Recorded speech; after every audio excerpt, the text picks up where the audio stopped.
Que a paz de Jesus, nosso Mestre Divino, possa nessa noite de hoje iluminar os nossos corações, fortalecer-nos para que a cada dia, a cada momento, nós possamos ser a luz e principalmente o guia das nossas famílias.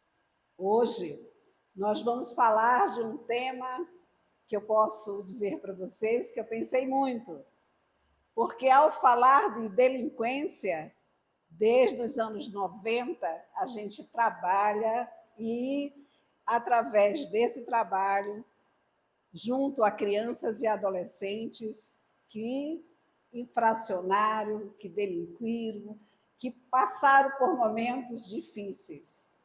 E aí a gente vem desde a elaboração do estatuto, e aí eu pensei bastante o que trazer nesse momento sem que meu trabalho interferisse aqui. Qual é? O que eu queria trazer para a noite de hoje? A gente fala, quando se fala em delinquência, principalmente delinquência juvenil, principalmente aquelas que normalmente são realizadas, foram efetuadas por crianças e adolescentes, de fato, a gente fica a pensar, como? Por que uma criança, uma adolescente entre 12, segundo a lei, até 18, cometeu um ato infracional tão grave contra o seu irmão e contra a sociedade?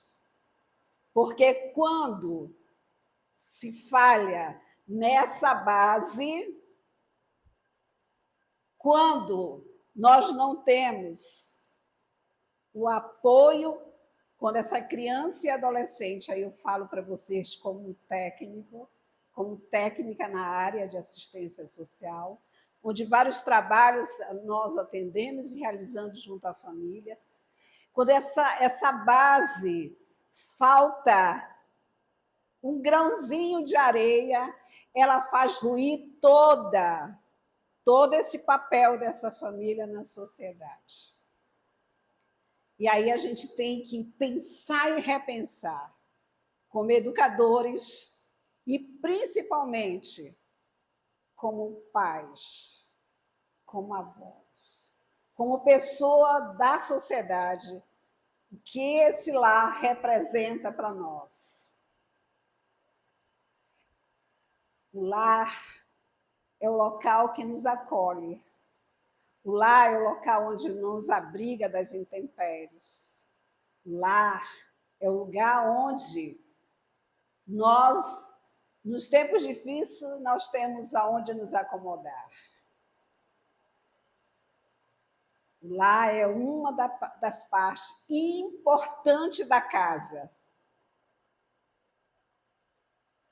A casa, esse lar, ela não é hospedaria, onde eu vou devido ao tempo do meu trabalho e principalmente aquilo que eu estou realizando quanto ao meu tempo no trabalho, nas minhas coisas sociais. Esse lar não pode ser hospedaria só de passagem. Ele tem que ser de pertencimento. Qual o meu tempo? Qual é o meu olhar? Qual é a minha figura de educador e pai? Aquilo que eu estou propiciando à minha família.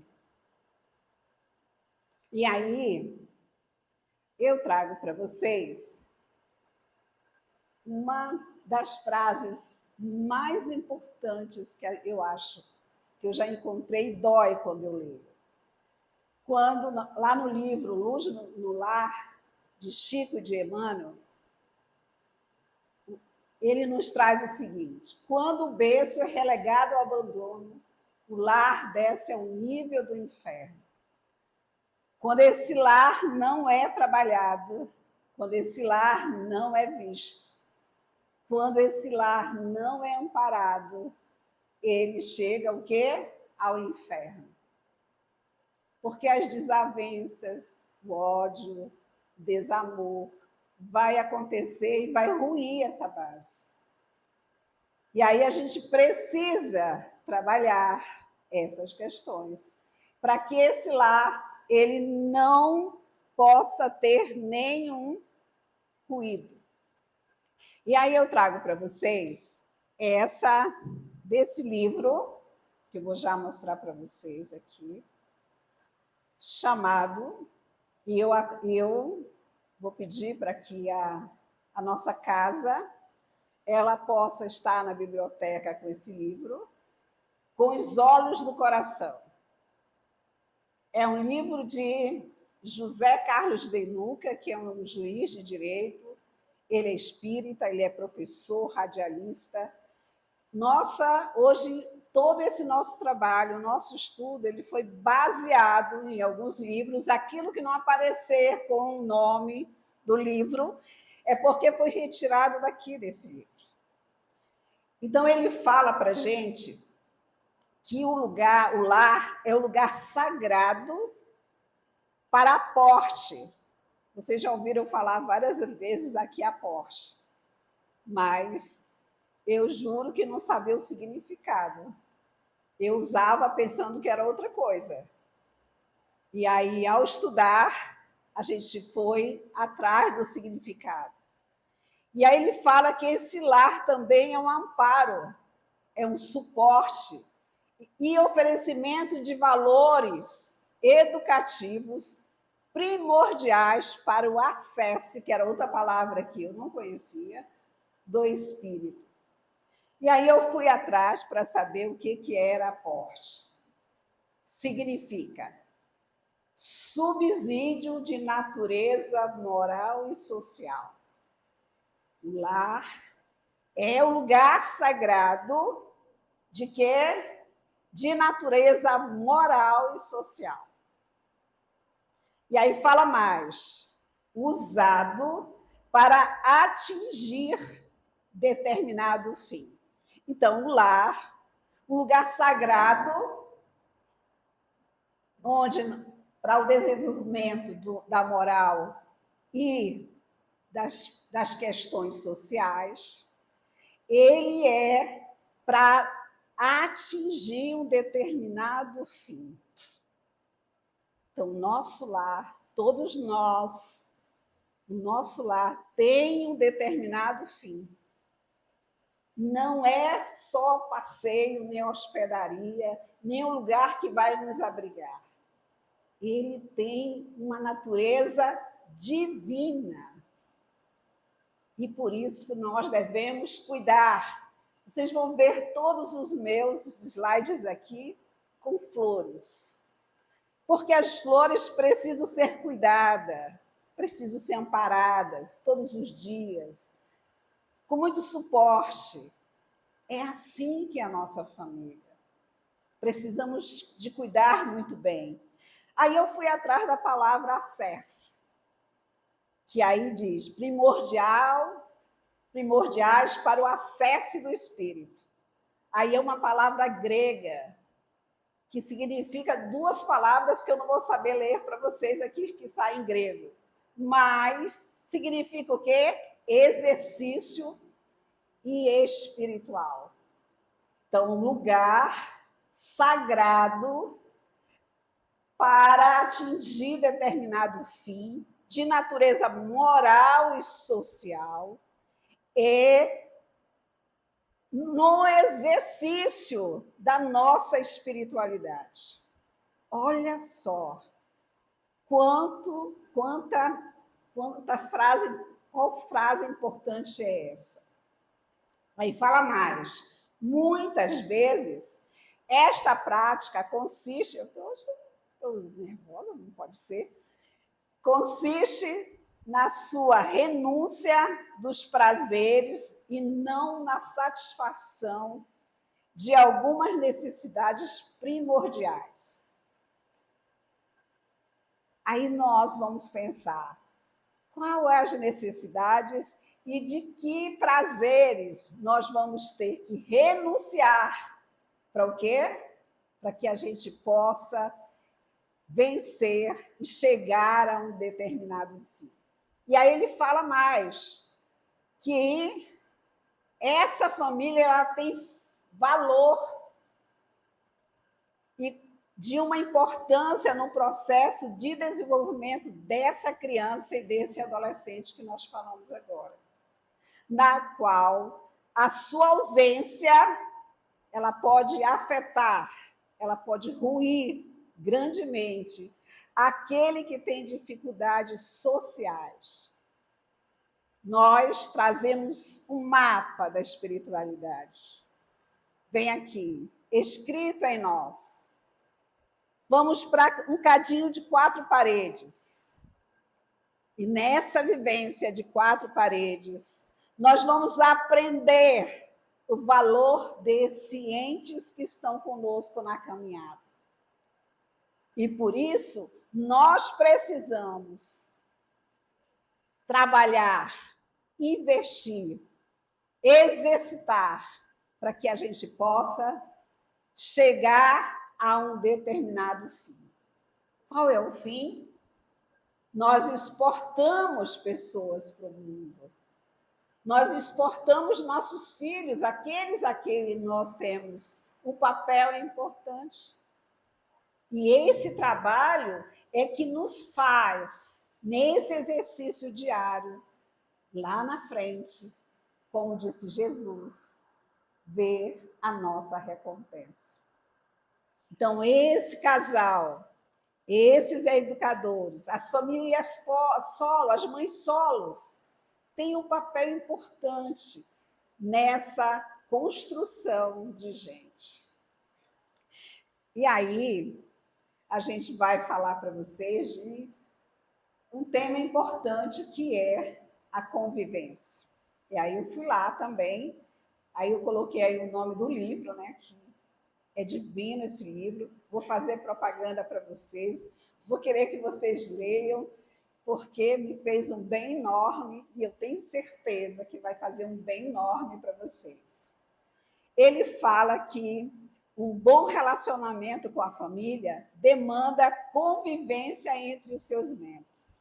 Sim, e o que é conviver? Aí a gente foi lá no dicionário de novo. Aí ele nos fala que conviver com o outro, convivência é conviver com o outro na intimidade, é conviver naquele cadinho, é aquele outro que te conhece. Eu tenho uma amiga que ela tem vários problemas com o filho mais velho. Ela fala para mim, socorro, pelo amor de Deus, socorro. Todos os dias ele tem uma palavra de desmerecimento.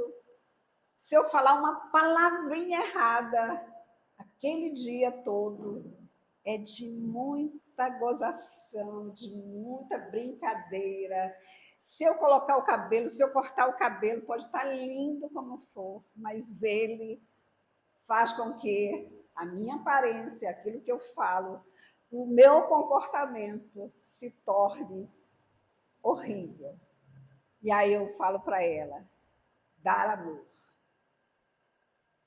Conversa, mostra para ele o quanto você está se sentindo bem e quanto ele, as palavras dele não faz nenhum mal, você também vai brincando com as palavras e mostrando para ele como é importante as palavras.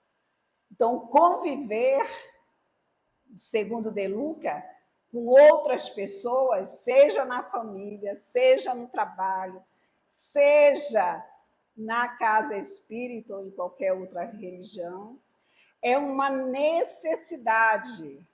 Ele não fala que é para a gente, é necessário nós termos essa compreensão. É necessário que a gente possa saber que aquele outro que está na nossa caminhada é importante. Esse filho é muito importante para essa amiga. Que um dia que ele já está mudando, já abraça, já diz para ela que ela é importante, quando vai dormir já chama para que ela possa ir lá dar boa noite para ele. São 16 anos de trabalho. 16 anos de muito choro, de muita tristeza, de muita alegria, eu falo para ela. Tenha alegria por ele estar perto de você. Ele é importante, ele está te ensinando a ceder. Ele está te ensinando a você ser mais maleável com as questões do outro. Veja isso como um aprendizado. Então, essa necessidade que ele fala aqui. E também porque estar com pessoas queridas é uma forma de fortalecimento e que é alegria. As pessoas têm que nos dar, a gente tem que sentir alegre com aquelas pessoas. Deus não ia nos enviar ninguém para o nosso lar que não fosse importante na nossa caminhada. Deus não ia nos dar esse presente se a gente não merecesse, não fosse tão forte, para que essa família se fortalecesse com o meu aprendizado e aprender com esse outro. E aí ele fala mais, que conviver, ele lá em cima diz que era necessidade, mas aqui ele diz que é uma forma de aprendizado. Assim, podemos afirmar que ao nos relacionarmos com outras pessoas, estamos tendo a oportunidade de entrar em contato com os novos conhecimentos, como essa minha amiga, e aprender a fazer o quê? Diferente. Olha os nossos dedos, olha aqui, ó. Nem os nossos dedos são iguais. Avalie nós que somos únicos nesse planeta. Olha só a oportunidade nossa de estarmos aqui nessa convivência maravilhosa e termos uma família. E aí, eu quero trazer uma coisa que eu escrevi para vocês aqui. Aí eu coloquei, a vida no lar frequentemente é palco de muitas desavenças. Cada um vê a vida a seu modo. Temos gostos diversos, aspirações variadas, estando pouco dispostos a pensar no outro. E mais, a espiritualidade nos revela que a experiência em família é um treino, olha só, um ensaio para que a gente possa ter voos maiores. O lar no fundo, aí eu quis dizer que era um micro de um grande, né, de uma grande sociedade, representando em miniatura essa sociedade. Para podermos viver bem com muitos, temos que aprender a viver bem com os poucos, entre quatro paredes. Aí a gente colocou uma coisa que eu acho importante. Nesse lar, que é um laboratório divino, nele Deus nos possibilita exercícios de convivência com um pequeno grupo de pessoas, para que nos habituemos a viver em paz com os outros povos, com as raças. Suas ideias, essa ideia é de Jesus. Aí eu coloquei aqui para terminar o meu texto. A paz do mundo começa sob as telhas a que nos acolhemos. Se não aprendermos a viver deixa eu ver aqui se eu consigo, em paz, entre quatro paredes, como aguardar a harmonia das nações? Então, se a gente não aprende a conviver entre quatro paredes, como a gente quer viver em paz dentro de uma casa? E é uma tarefa que requer muito empenho de nossa parte.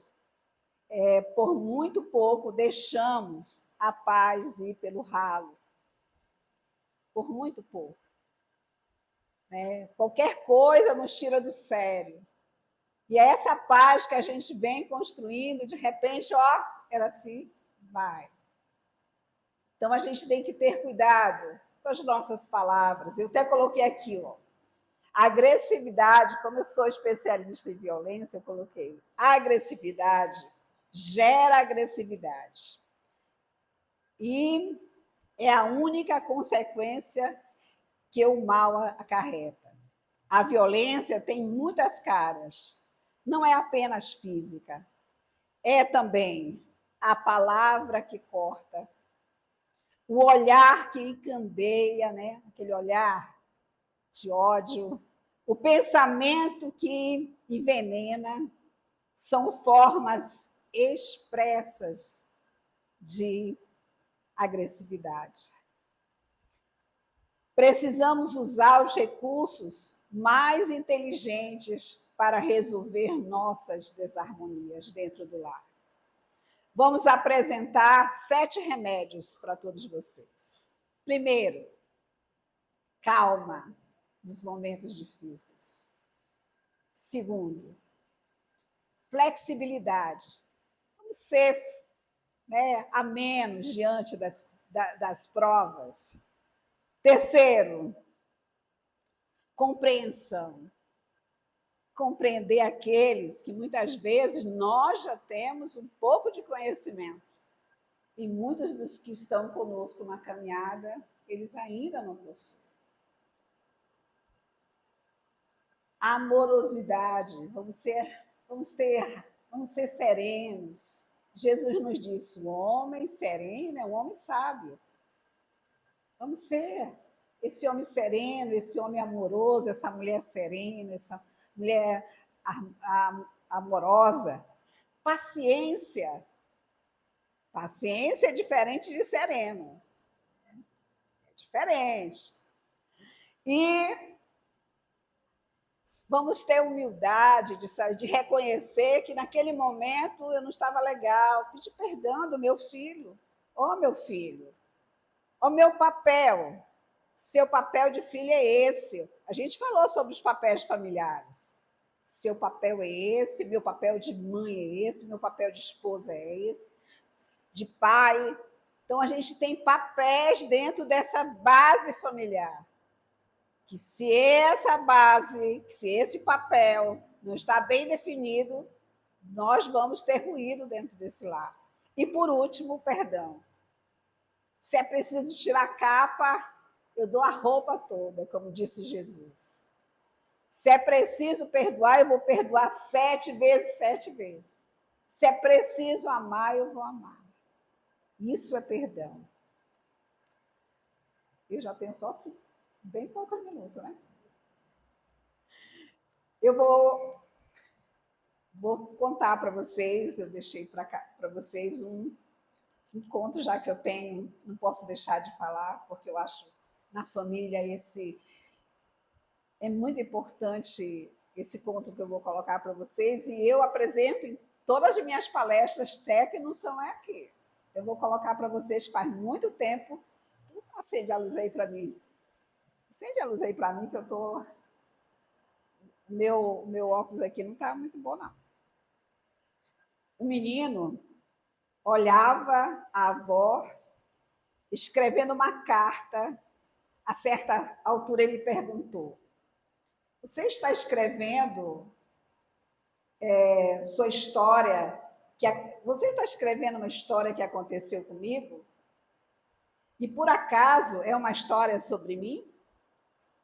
A avó parou a carta, sorriu, comentou com o neto.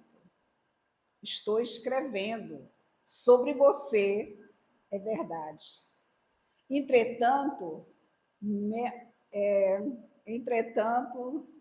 mais importância do que as palavras, o mais importante do que as palavras é esse lápis.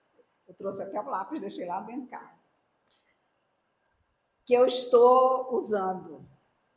Gostaria que você fosse como ele, quando crescesse. O menino olhou para o lápis, intrigado, e não viu nada de especial e disse: mas ele é igual a todos os outros lápis. O que tem a ver comigo? No entanto, a avó respondeu: tudo depende do modo com que você olha as coisas. Há 5 qualidades nele que você, se você conseguir mantê-los, será sempre uma pessoa em paz com você e com o mundo.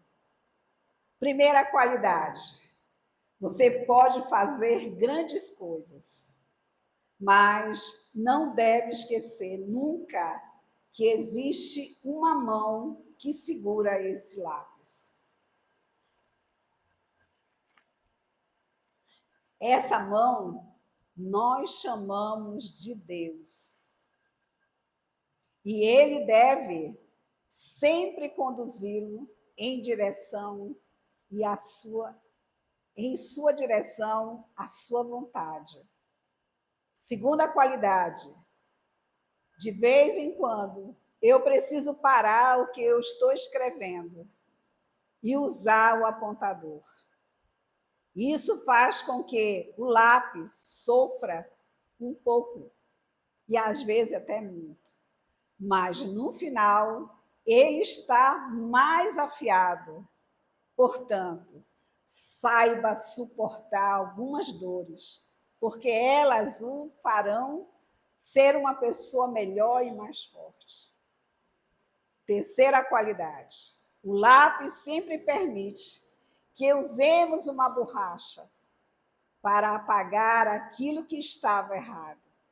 Entenda que corrigir uma coisa que fizemos não é necessariamente algo mau, mas algo importante para nos manter no caminho da justiça. Quarta qualidade: o que realmente importa no lápis não é a madeira ou a sua forma exterior, mas o grafite que está dentro. Portanto, sempre cuide daquilo que acontece dentro de você. Quinta e última qualidade: ele sempre deixa uma marca. Da mesma maneira, saiba que tudo que você fizer na vida irá deixar traços. Procure ser consciente de cada ação. Qual é a moral dessa história? Sempre que qualquer circunstância há uma possibilidade de aprendizado.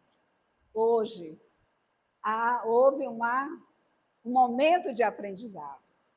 Não importa qual seja, deixa eu ver aqui, não importa qual seja a cena, se você olhar com o coração e consciente de que você ainda tem muito que descobrir, terminará percebendo que cada dia não é apenas mais um dia, é uma oportunidade, um presente, uma lição. A família, ela tem esse papel no nosso desenvolvimento. E a gente precisa fazer a diferença para que essa família ela se torne essa base no seio familiar. Então, eu trouxe, deixa eu ir aqui, que eu estou indo para trás. Eu tinha mais coisa para falar para vocês, mas a gente vai, já deu meu tempo ali. Se quer que seu filho se dê bem, gaste com ele o dobro do tempo e a metade do dinheiro. A família, ela nos representa. Seja parte dessa família. Há muitos anos atrás, eu representava a fraternidade no Fórum de Defesa da Criança. E eu fiz uma especialização sobre drogadição. O professor desenhou um banco no último dia de aula. E nesse banco, ele colocou, aqui na base, ele colocou a família. Nesse meio desse banco, uma perna maior, mais grossa, ele colocou Deus. Nesse outro, ele colocou com, e desse outro lado, ele colocou conviver. Ao estudar esse tema, eu lembrei dessa última aula desse professor. Essa base que ele nos ensinou, que muitos dos nossos colegas até riram naquele tempo. Essa base que a doutrina espírita está trazendo para nós. A calma, a paciência, as questões morais, que é aprendida dentro desse lar. As leis sociais do certo e do errado, ela é aprendida desde criança. Se isso não é repassado a essa criança, nós vamos ter ruídos lá na frente. Essa base não vai ser fortalecida. Então, que a gente possa ter tempo. Né? Às vezes, nós estamos dentro dessa família, estamos mas bem longe emocionalmente, não prestando atenção nessa base, nessa construção, nesse papel de pai, de mãe, que a gente precisa ter esse olhar diferenciado. E conviver de uma forma, como disse o nosso professor, para que essa família tenha o quê? Uma base fortalecida. Que Deus possa iluminar o nosso planeta, onde quer que haja um sofrimento, uma dor nesse momento, dentro das famílias, que Ele possa apaziguar e que os nossos corações possam estar fortalecidos para que a nossa base familiar, que a gente possa levar os instrumentos, que é o amor, que é a bondade, que é a caridade, a fraternidade e a luz que nós vamos iluminar cada um daqueles que estão conosco na caminhada. Muito grata e que Deus nos ilumine.